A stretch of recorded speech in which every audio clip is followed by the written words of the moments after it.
or face impeachment. মিনেসোটার town হলের এক সভায় হেনস্থার শিকার হয়েছেন আমেরিকার হাউস অব রিপ্রেজেন্টেটিভের সদস্য ইলহান ওমর। মঙ্গলবার বক্তব্য দেওয়ার সময় দর্শক সারি থেকে এক ব্যক্তি তাকে লক্ষ্য করে দুর্গন্ধযুক্ত এক ধরনের তরল পদার্থ স্প্রে করেন। সামাজিক মাধ্যমে ছড়িয়ে পড়া এক ফুটেজে দেখা যায় এক ব্যক্তি আচমকা ওমরের দিকে এগিয়ে গিয়ে সিরিঞ্জের মাধ্যমে তরলটি ছুঁড়ে মারেন। ওই সময় হামলাকারী চিৎকার করে ইলহান ওমরের পদত্যাগ দাবি করছিলেন।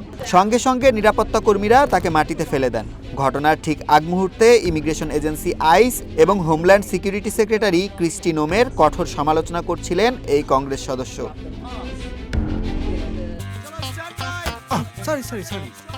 লাইফে কখন কি হয় গ্যারান্টি আছে, তাই ইন্স্যুরেন্স করুন সিটি ব্যাংকে, কারণ ইন্স্যুরেন্স করলে সিটিতে সুরক্ষা পাবেন নিশ্চিন্তে। অনাকাঙ্ক্ষিত এই ঘটনায় বিচলিত না হয়ে তাৎক্ষণিক প্রতিক্রিয়া দেখান ওমর। একটি ন্যাপকিন চেয়ে নিজেকে পরিষ্কার করেন এবং সংক্ষিপ্ত বিরতির পর আবারও বক্তব্য শুরু করেন। সামাজিক মাধ্যমে তিনি লিখেন, এমন কর্মকাণ্ডে তাকে থামানো যাবে না। মিনিয়াপোলিস পুলিশ জানিয়েছে হামলাকারীকে 3rd ডিগ্রি অ্যাসল্ট এর অভিযোগে গ্রেফতার করা হয়েছে।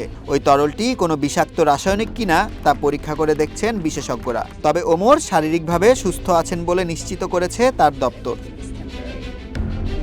এই হামলার তীব্র নিন্দা জানিয়েছেন ডেমোক্র্যাট নেতারা। কংগ্রেস সদস্য আলেকজান্দ্রিয়া ওকাসিয়া-কর্টেজ সরাসরি অভিযোগ তুলেছেন, প্রেসিডেন্ট ডোনাল্ড ট্রাম্প এবং ভাইস প্রেসিডেন্ট জেডি ভ্যান্সের অভিবাসন বিরোধী উস্কানিমূলক বক্তব্যের কারণেই এ ধরনের হামলার সাহস পাচ্ছে উগ্রপন্থীরা। সম্প্রতি মিনিয়াপোলিসে আইসের অভিযানে 2 নাগরিক নিহতের ঘটনায় যে উত্তেজনা বিরাজ করছিল তার প্রেক্ষিতেই এই সভার আয়োজন করা হয়। ইলহান ওমর আমেরিকার কংগ্রেসের প্রথম 2 মুসলিম নারীর একজন। ডেমোক্র্যাটিক পার্টির এ নেতা মিনেসোটা থেকে নির্বাচিত প্রথম কৃষ্ণাঙ্গ নারী সদস্য।